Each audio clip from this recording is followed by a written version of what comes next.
Assalamualaikum warahmatullahi wabarakatuh. Alhamdulillah wassalatu wassalamu ala Rasulillah wa ba'd. Kita masih melanjutkan obrolan tentang buku Muassasatul Komitmen Dakwah. Pada bab yang ketiga, ketika membahas terkait dengan sunnah-sunnah yang mungkin ditinggalkan oleh para orang tua dakwah, Syekh Abdurrahman Dahi melanjutkan dengan bahasan terkait berdoa agar keturunan menjadi orang-orang salih. Penulis pertama kali mengutip doa Nabi Ibrahim alaihissalam dalam surah As-Saffat ayat 100, Rabbi habli minas salihin.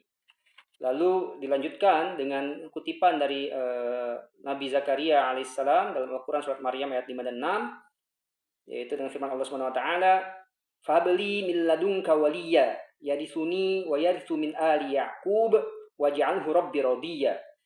Maka anugerahkanlah aku seorang anak dari sisimu yang akan mewarisi aku dan mewarisi dari keluarga Yakub, dan jadikanlah dia, wahai Tuhanku, seseorang yang diridhoi. Dari dua doa ini ya, yang diucapkan secara eksplisit oleh para nabi dalam Al-Quran, pertama hal ini menunjukkan bahwa doa meminta anak solih itu terkait dengan doa meminta pewaris dakwah gitu. Karena para nabi ini akhirnya nanti dianugerahi anak-anak yang juga menjadi penerus dakwah. Jadi maksud dari doa mereka itu adalah doa meminta pewaris dakwah. Nabi Ibrahim ya akhirnya dianugerahi Allah Ismail dan Ishak alaihissalam.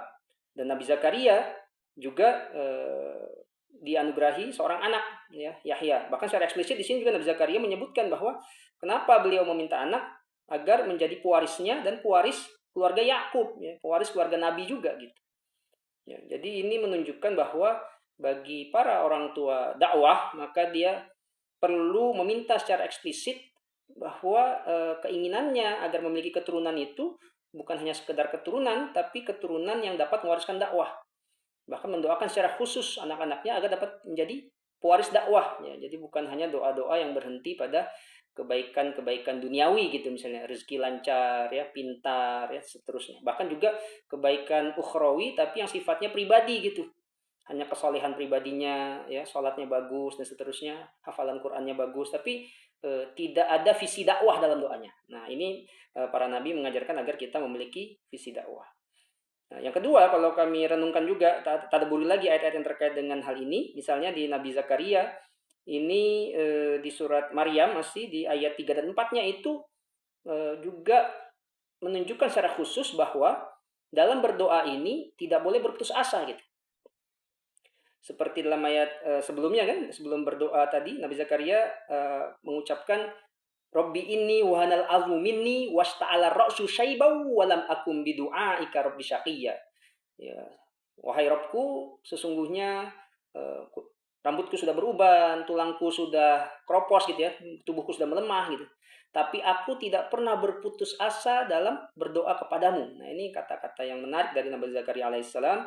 Bagaimana beliau di usia tuanya tetap terus berdoa dan tidak berputus asa mengharapkan lahirnya pewaris dakwah dari keluarga beliau.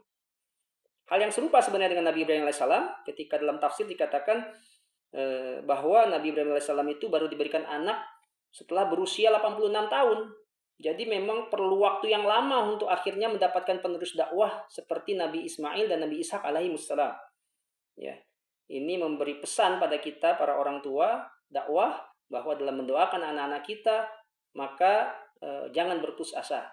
Ya, walaupun mungkin kita sekarang punya anak yang ternyata belum berhasil menjadi penerus dakwah, doakan terus, dan doa ini harus secara eksplisit sebagaimana dari para nabi secara eksplisit meminta pewaris dakwah.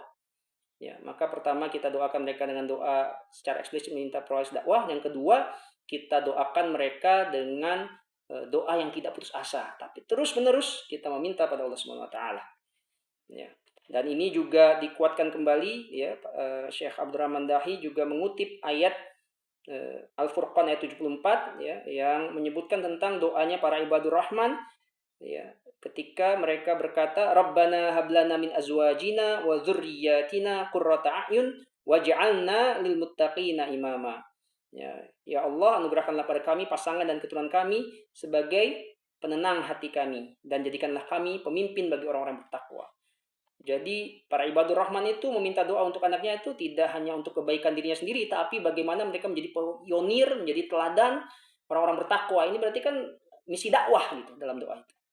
Ya, sekali lagi ini menguatkan bagaimana doa-doa kita untuk anak-anak kita sebaiknya atau dianjurkan memiliki visi-visi dakwah secara eksplisit dan jangan berputus asa untuk terus berdoa sampai akhir hayat kita untuk regenerasi dakwah. Wallahu a'lam bishawab.